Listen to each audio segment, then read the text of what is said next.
It is September 10th. I am back in Perth. Let's start a reading vlog.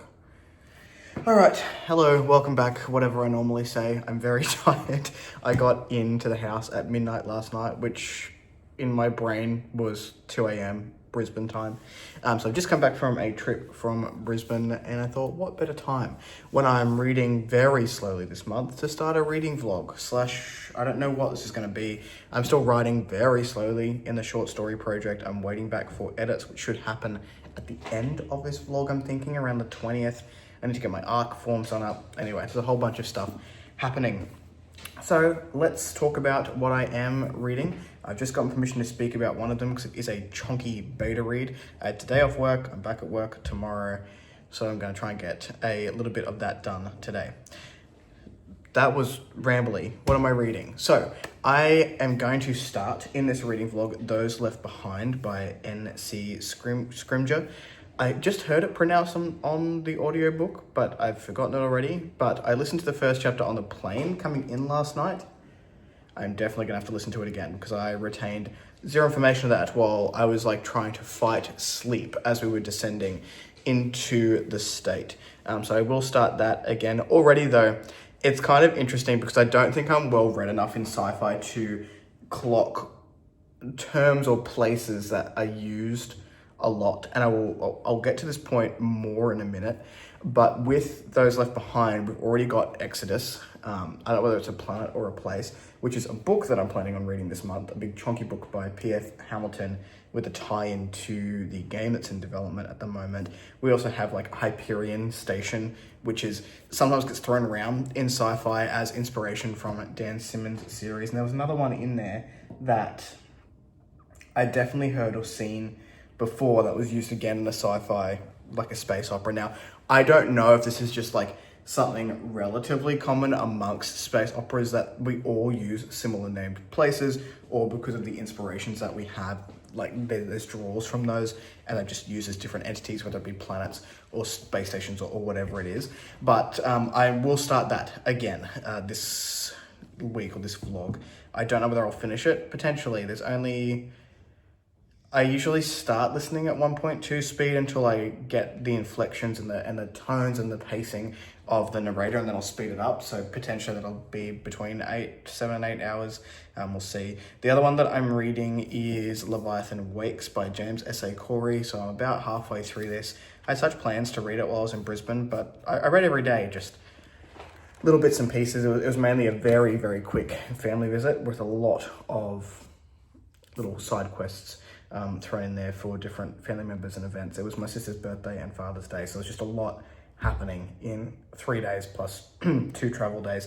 But I'm halfway through this. I'm enjoying my time so far. Is it going to be a new favorite? No, it's not. But it is definitely bookish popcorn. I can certainly see that feedback for the book, and every chapter ends on a cliffhanger. I don't think there's been a chapter in here that's been longer than 10 pages, so there's always that just one more aspect to it. When you read it, it's not going to take me that long to get another chapter in here. Big cast that took me a little while to get my head around, but now we're following 2 main people, which is Holden and Miller. I'm interested in watching the TV show, probably with Rachel. It's not something that I would go and watch on my own, being not that well versed in sci-fi. But anyway, the point where lots of places are similar in space operas is there's I think it's a planet or something called Ganymede on here, which I've definitely read before in I think it's a indie space opera. So I'm like, are these just common places that get used? Someone who reads more space operas tell me.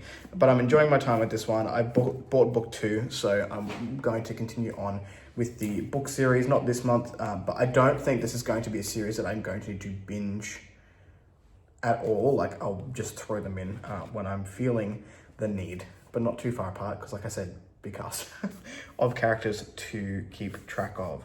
But yeah, that's that. And I'm also reading a beta read for Joseph John Lee called The Ashen Viper, which is an absolute beast. I think it clocked in at 318,000 words. I did the first 178 pages prior to going to Brisbane. Now I am back. I'll be going to part 2 of that today. So there's 4 parts because Google Doc couldn't handle how big the file was, which is funny. Just a thing, big book, just fantasy author life. My own writing, I don't know. I'm really only writing when I have inspiration at the moment because I don't want to force it. It is making the writing more entertaining and better, in my opinion. But like I mentioned, I should get my edits back towards the end of this vlog, if not the very end of this vlog, and I will need to jump into that because I am aiming for a November release now. That is a set date. It is on Amazon for pre-orders right now, so I cannot change it. So I need to crack on with those. My aim is to be done those in a month, like I did with the beta read. Get the feedback out and sent back to the editor in a month's time, which will be mid-October, we're aiming for. And then the proofread is like the final stage. So that should be back with me by early November, and we can get it ready for release, which will be, yeah, really good. Okay, that is it for now. Other things that you'll see in this vlog, this is already a long clip. I'm gonna get rid of my beard because it looks disgusting right now, and I thought that all of the days that I was in Brisbane that it needed to come off, but I left my razor here because I just had a backpack with me when I went over. Food journey will start. Need to get serious about looking after my internal organs again. Not too much on that. As always, the food I present here is vegan, so probably some of that happening in this vlog. I think that's it. Going back to work. Work's very busy right now, so I'll probably have to clock some overtime, which is not a bad thing because I'm bleeding money from the Brizzy trip. Anyway, that's an intro clip. I'll see you when I have a reading update of sorts. I've been away for like 3 days, 4 days. There's a giant hole in the backyard, and I'm pretty sure I know which one did it. Yeah, you. Hello, my facial hair looks less insane, so it is the afternoon. It is 3:45 on the same day. I have bathed and dealt with that, although I can still see a couple long ones. Anyway, that's not why you're here. I have read, not a lot, I've read 32 pages of part 2 of The Ashen Viper, which is Jolie's beta read, and I will get to page 50 today. Normally with beta reads, I tend to like do a 50 to 70 page max in a day, just because it's a much more critical read for me. So it takes a lot more brain power and mental energy. Anyway, I got some birthday book mail, which was sent to me by my in-laws. I know, Amazon bad, I get it. But this was bought for me by my in-laws. They sent over some stuff. And one of those things was a voucher, and there was a series I've been wanting to get for a very long time on, like, an indie series that I've just been thinking about. Anyway, so, Zon Bad, buy direct wherever possible. This was a gift. A hard gift to get into. It occurs to me I probably should have checked this was actually for me before ripping into it. Fortunately, it is. Anyway, this is a book I read back in, I want to say 2023. It was the year before Rachel and I came across to Perth. And I absolutely loved it. And I was like, I need to get that series. It's incredible. This guy just put a tweet up as well saying like, oh, someone's bought the whole trilogy this month. And I was like, yeah, they have. Anyway, this is Icebreaker by Stephen William Hanna. This is the Interloper trilogy, so it starts with Icebreaker. There's a cool covers as well, just had a bit of a redo. We've got book 2, which is the 100th question, which is where I'm up to. And then we have book 3 here, which is Under the Oak of the trilogy. Now, this is a cosmic horror story, and quite possibly one of the most unsettling book ones I've ever read. If this doesn't give you the cosmic horror vibes, it's like, I see there as the phenomenon, which, you know, it's just the anticipation and the anxiety is so well built up in this series. If you like horror in any capacity, you're going to enjoy this. So I picked those up off a gift card for my birthday, and I'm very pleased that I have it now. It is nice to finally have some indie horror on my shelves, because I believe outside of these, everything I have on the shelves behind me is trad pub. So I want to change that. I did I sent out over various social platforms the question, do you have indie horror releases? And I got an awesome response. So I'm hoping to see some more on my shelves, and of course buying direct where possible. But yes, I bought that. It was bought for me by my in-laws as a gift for my birthday, and I'm very, very grateful. I will probably continue on with the series in spooky season, and I read it 2 years ago, and I can remember so vividly Bear and Co. Bear is like the medical professional of the series, the phenomenon, the ongoings. There was some twists and turns towards the end of the book, and I'm pretty confident that I can jump into book 2 in October. So that is that.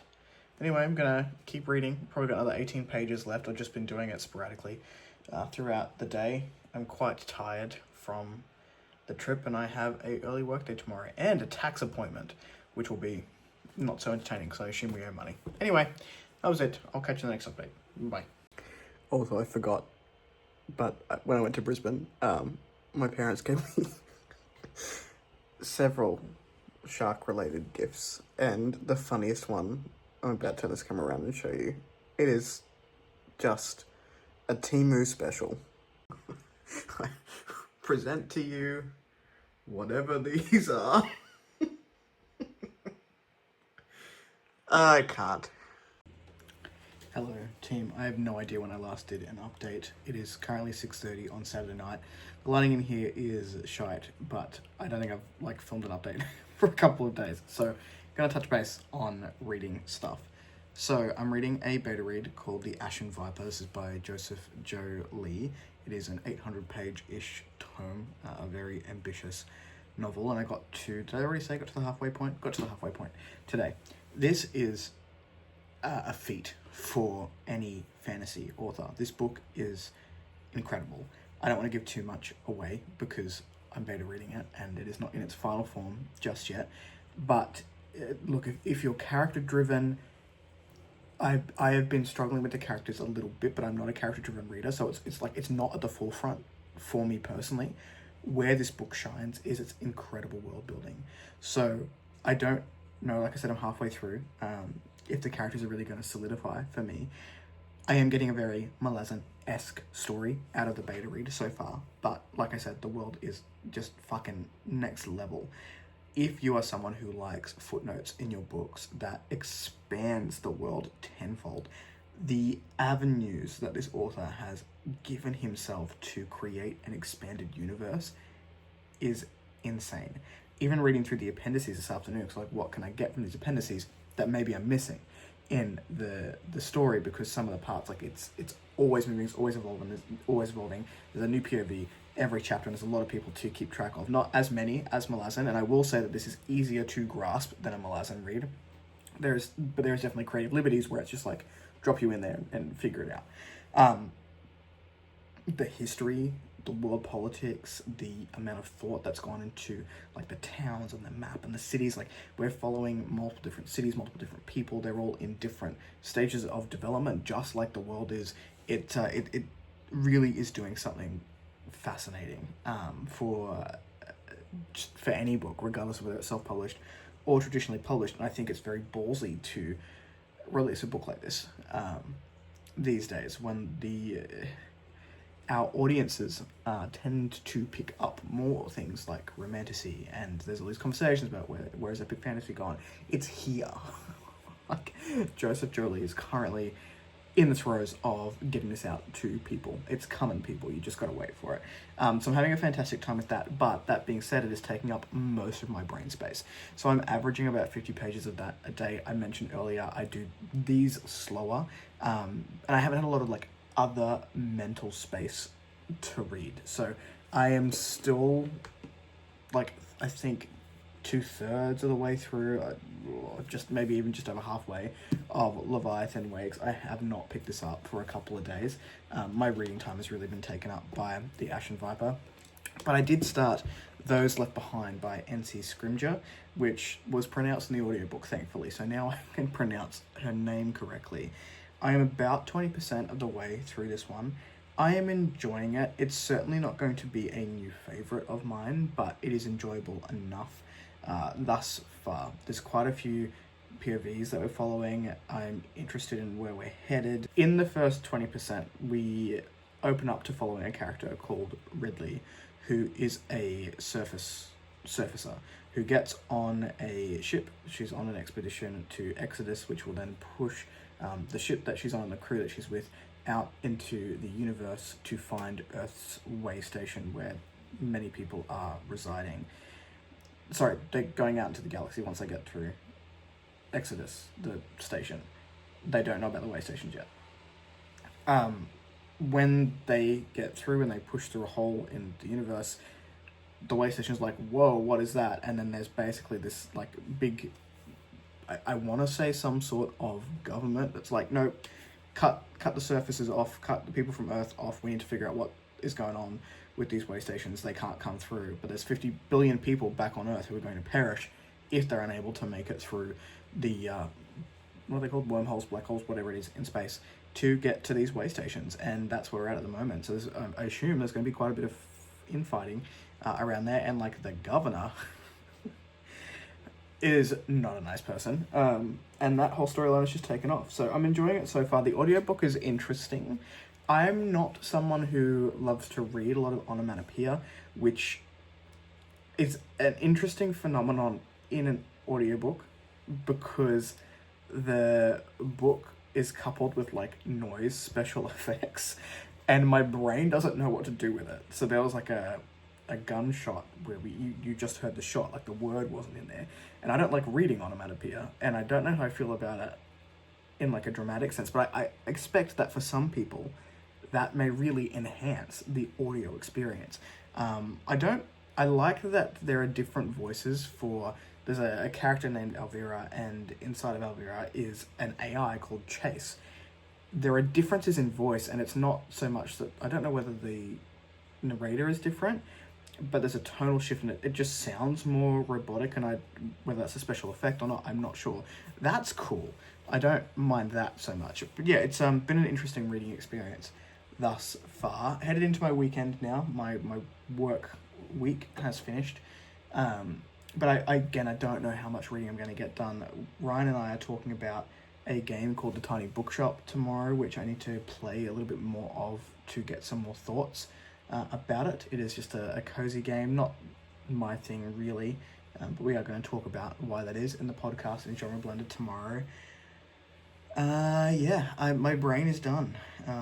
Work's quite busy at the moment, even though I was there for 3 days. There's a lot happening. So I'm going to go and chill out for the night, and tomorrow I've got a writing sprint. Haven't written in over a week now, and then do the podcast and see what happens from there. I've got to go and get my testosterone shot on Monday, so there's some stuff on this weekend. Anyway, that was an update. I will catch you in the next one. Hopefully I would have read something. We'll see.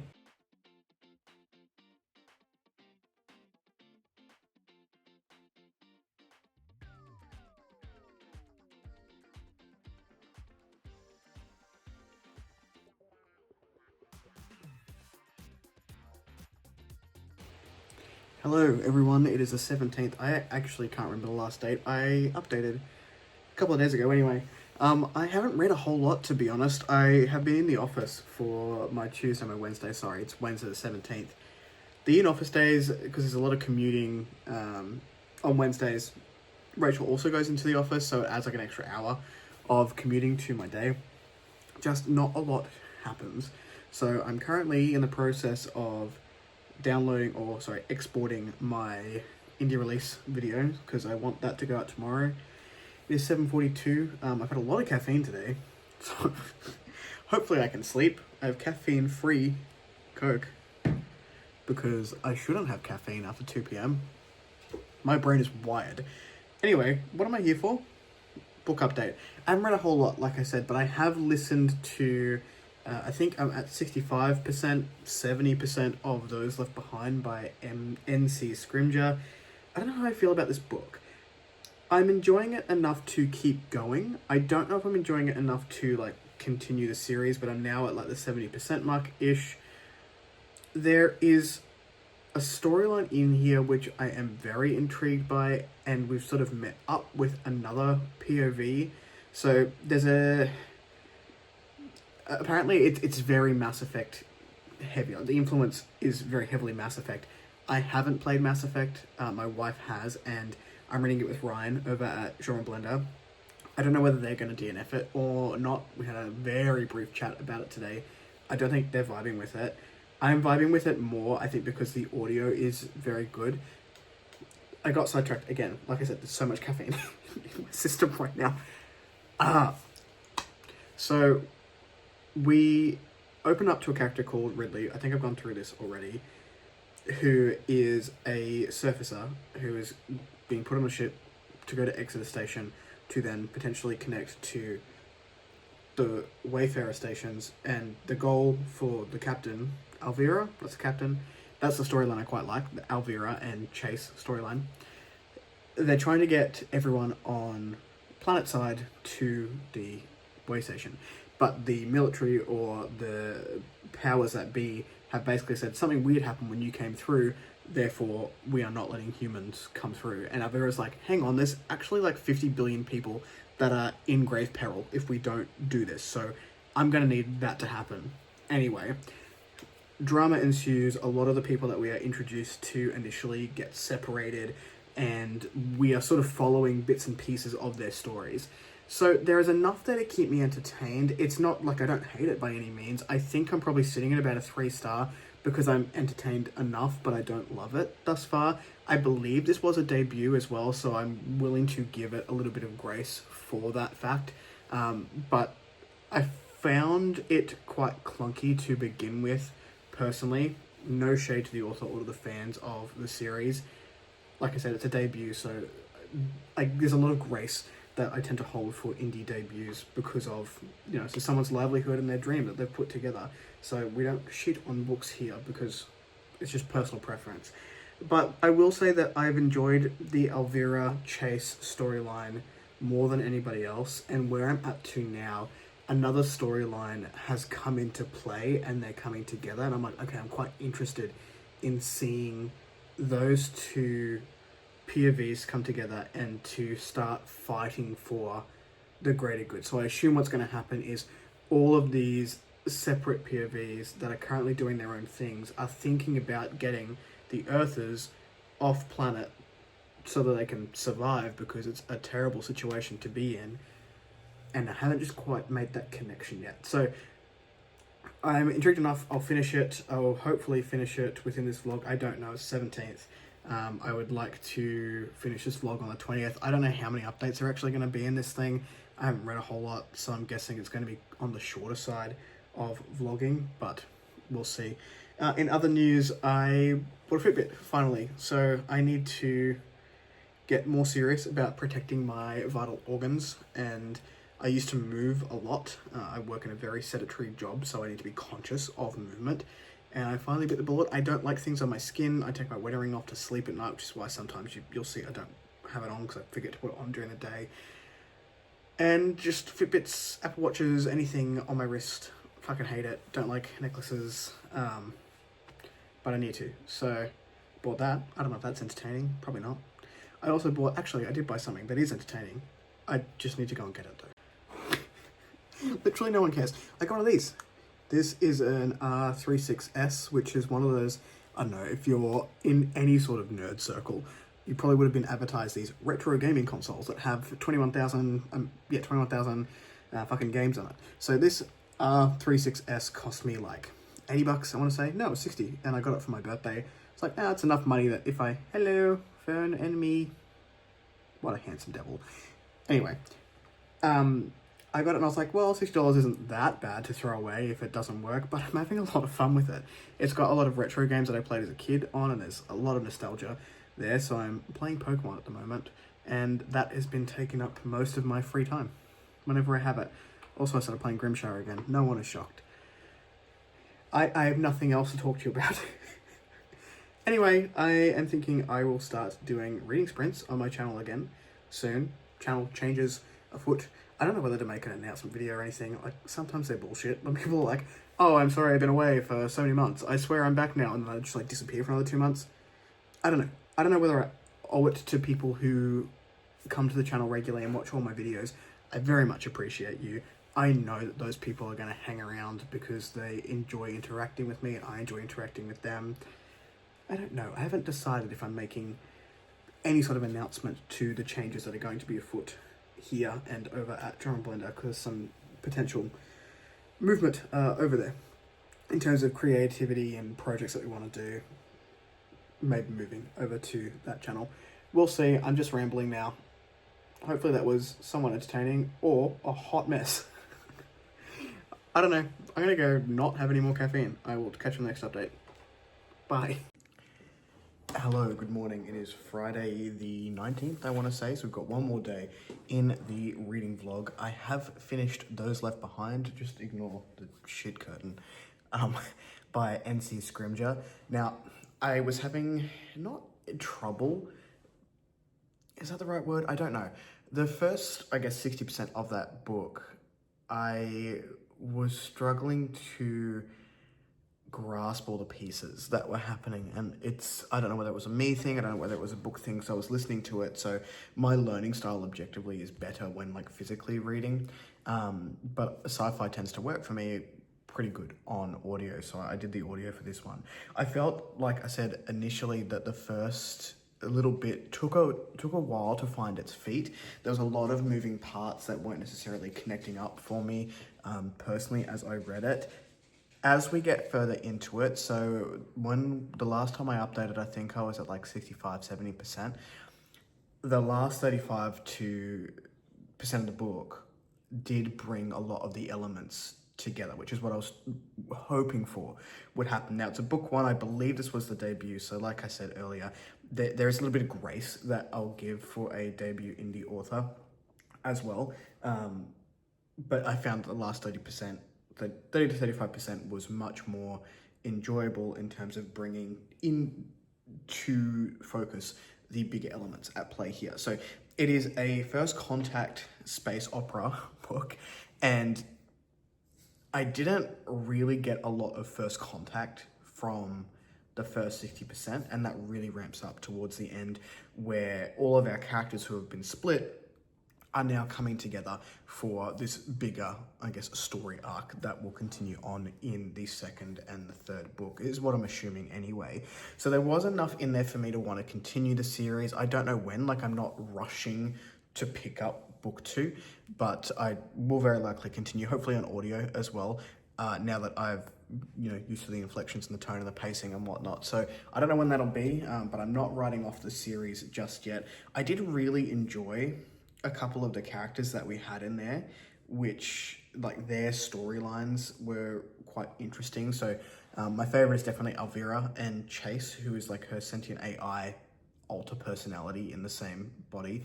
And I thought that storyline was quite interesting. And we got a reveal towards the end of the book, which was like, oh, okay, that's going to be pretty cool if we get to dive into that storyline a little bit more. Yeah, I'm a plot-driven guy, plot and world building. So I find sometimes with space operas, the world building is just space. And if your planets and space stations aren't interesting enough, it will lose me a little bit. And I think maybe that was lacking for me a little bit here, is like the space stations and the planets that we were on. I didn't get enough to feel what these geographies were like, what the histories of these places were like. And I guess that's why I'm mainly a fantasy reader, and getting into, when I pick up sci-fi, it's more philosophical and like no plot because we're looking at thematics and deep diving into those. So sometimes maybe that's a me thing, maybe that's just like a preference thing. Anyway, all that to say, I had an okay time with it. I'm probably sitting at about a 3-star, and I am not writing off the series just yet. So I will continue on because I want to see what Elvira gets up to. The writing definitely got stronger towards the end of the book. So if this was the debut, then, it's only going to get better from here. I can see the pieces coming together for the author. And I've heard really good things about her second series. So Anyway, I'll pick up the second book at some point. Now, I also was having a bit of trouble with Leviathan Wakes. I've listened to a little bit of it, so I ended up switching format. I was fatigued by reading this thing. Now, it's not that it's bad. It's actually objectively quite good, very entertaining. I do have some gripes with it, but they're definitely me things. So I just switched format. So last night I picked up the audio while I was doing something else. I was just like, I am fatigued at looking at these words. So I finished Those Left Behind and I was like, you know what? I'll check if it's on Spotify. And it was. So I am now at, I want to say, about 80%. It is the 19th today. I need to switch over to the beta read because I'd like to finish part 3 of that before the vlog ends and give you a bit of an update. But my aim now is to also finish this before the end of the vlog. And I think I'm probably having about 130 pages left to go, which is doable. So my plan today is in my breaks through work, I will read The Ashen Viper. I'll hopefully get to the end of part 3 by tomorrow because I'd like to send that off to the author, Joseph Jolie, before the end of the month with my thoughts and also finish this. So my thoughts on this are, again, I'm not a space opera guy by nature. So some of the themes and the formulas of space operas feel super repetitive to me, and like I'm getting that here. The writing is sharp and snappy and entertaining. I like some of the banter that we're having with the characters. The characters are good. It's diverse as hell, which is amazing. I really enjoy that aspect, and it's just entertaining. So when people say it's bookish popcorn, it is. I'm not getting any like real deeper meaning out of it personally just yet, but apparently that happens. It is a 9-book series, so I'm not sure if that's to come. But I'm entertained enough to keep going on with it. There is revelations now happening in the book, which I can't go into. If you haven't read it, it'll be spoilers. Yeah, anyway, so that was just a bit of a reading update. Writing update, I'm trying to get my ass into gear with getting back to writing on work days. So I'm having a lot of difficulty removing myself from alpha zone because I was working on alpha so consistently and for so long that now I'm waiting for feedback on alpha. I'm just like, now what? I do have the short story collection, so I do, thank goodness for Mark Timoney, who we do writing sprints every Sunday, so otherwise that project would probably just be stagnant. But I finally got my ass into gear today. I've still got, 15 minutes before I need to start work. And I came home from the gym because Rachel's unwell, so she came home, so she's not going to work today. So I had the car, so I was like, okay, well, I'll go to the gym and come home and write, which is what I used to do when she was working at home and, or she was working over at a different workplace, which tells me that routine probably needs to start again. It's not that I'm not working out, it's just that I'm working out at home. We have a home gym that I work out in 3 or 4 days a week, and I only get to go physically to a gym, which is what I prefer on a Saturday. So I've been able to get there 3 times this week, and I'm motivated. And I was like, okay, so I need to find a gym that's closer that I can go to and probably change to. Anyway, that was a really ranty update. Welcome to my life. I read something. There's an update. Hopefully the next update that you get will be the finishing of this vlog and final thoughts on Leviathan Wakes and part 3 of the Ashen Viper. My brain is firing at the moment, which is good because I feel like I've been walking through fucking mud for most of this year in terms of what I want to do creatively and where I want various side projects to go. As a creative person, I feel like it's always firing off on all cylinders, but I'm starting to make my way through that mud, and we're seeing some clarity as to what my goals are for this channel, for Genre Blender, for reading, writing, all that stuff, which I will do in another update if I decide to do a what's new on this channel or whatever fucking bullshit. Anyway, that was a rant. All these updates have been rants. I'm gonna go. It's been 8 minutes. You don't need to listen to me anymore. Peace. Hello team, it is Saturday the 20th, so it is the end of this vlog, and I thought I'd do a quick check-in because I have finally finished The Expanse. We blitzed the last 6 hours. On audio, I decided to just not tandem read, and I don't do immersion reading very well. I don't know how people do it, but if I'm listening to the book and trying to read on the page, I'm paying attention to nothing. I'm just getting very jumbled with thoughts. But what I did was I just switched between the two. So because I was getting fatigued with like the act of reading this book, I switched over to audio and I blitzed out a couple of chapters there, and then I would switch to this when I was doing other things. So finished, I think I'm ending on a 4-star for this. It is objectively good. Like, is it my favorite book in the world? No, but objectively, as a space opera, it hits a lot of those beats that people are looking for. It is got really good world building for a space opera. Like, a lot of these planets that we go to and the planets that we talk about, and even if we don't get to go to them, get little bits of information from, are quite promising in terms of areas that we could potentially go and explore. You get a good understanding of which planets are dangerous and which isn't. The plot, I won't say, in my opinion, is not original, but I don't think I've read a space opera which I deem original for a very long time. So we are hitting a lot of points that I have read before in other mediums or I've seen before in this sort of space opera genre. So there is like intergalactic fighting, there's like wars on this like huge galaxy scale, and like it's all very exciting. It's super fast paced, the writing is very snappy, we don't sort of stay too long in any one place. What I will say is I think personally I did not read this fast enough for the pace that the book kind of demands you do that. So because I've got other things going on, I'm reading The Ashen Viper for Jolie, and I got to the end of part 3, or I'll finish the end of part 3 today. I've only got about 40 pages left of that.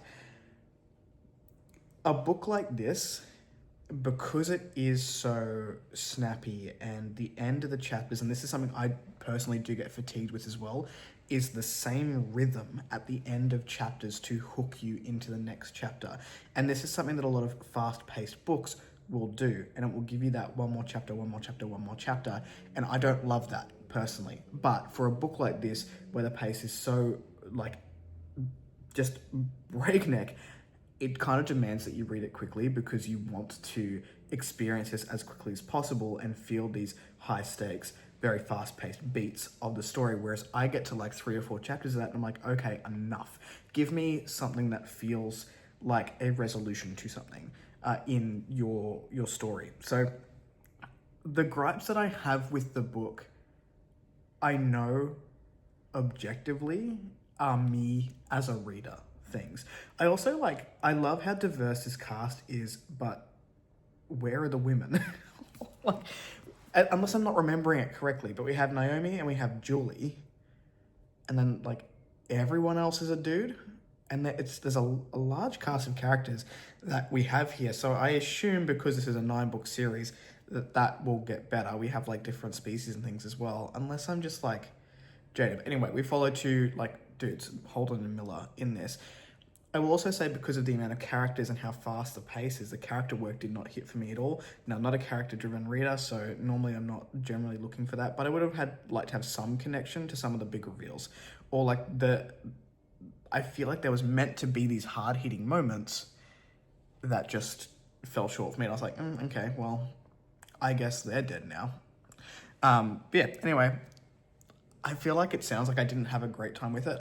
I did. I think when I pick up the second book, and I need to read it quicker because this one took me 20 days to get through. It's been a long time. I should be doing it in a week, and maybe that will enhance the enjoyment there. But I mean, if you are a fast-paced sci-fi lover, you're probably going to have a good time with that. Now, in terms of the Ashen Viper, I haven't yet finished it, but I am going to finish the vlog clip here, just because we've got other stuff happening this weekend. It is very, very good. That is more my style, though. It is very epic fantasy, huge world. The plot is, I couldn't give you a linear plot. It doesn't feel linear, even though we are moving in the same direction, but we're looking at like the past that starts at 800 years ago, and by the time where I'm up to now, I've got 40 pages in part 3 left to go. We're at like 436 years in the past, and like there's these like gods overarching. World is huge. There's like a library of books that we get to discover in the footnotes, which I think is really cool. But yeah, I'm having a great time with that. I can't give too many details away because it is a beta read at this stage, so it's not in its final form, which would be, I don't know, maybe doing a disservice to the book to judge it now. But at the moment, I'm incredibly impressed with the scope of the book, and like the writing is good as well. This is for Joseph Joe Lee.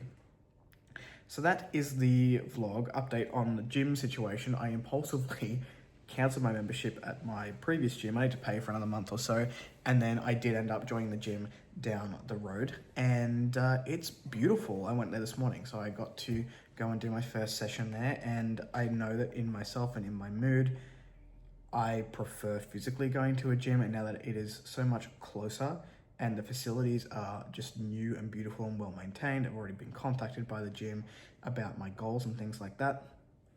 I'm hoping that I will not be such a sourpuss in these vlogs going forward, because it really just enhances my mood. Also, like, genuinely resentful that I've eaten well for 3 days and I already feel better. Whatever, there's a science behind it, I guess. Anyway, that was the vlog. If you like the content, give it one of those. If you want to see more of it, click subscribe at your will, and I will catch you in the next video. Ciao.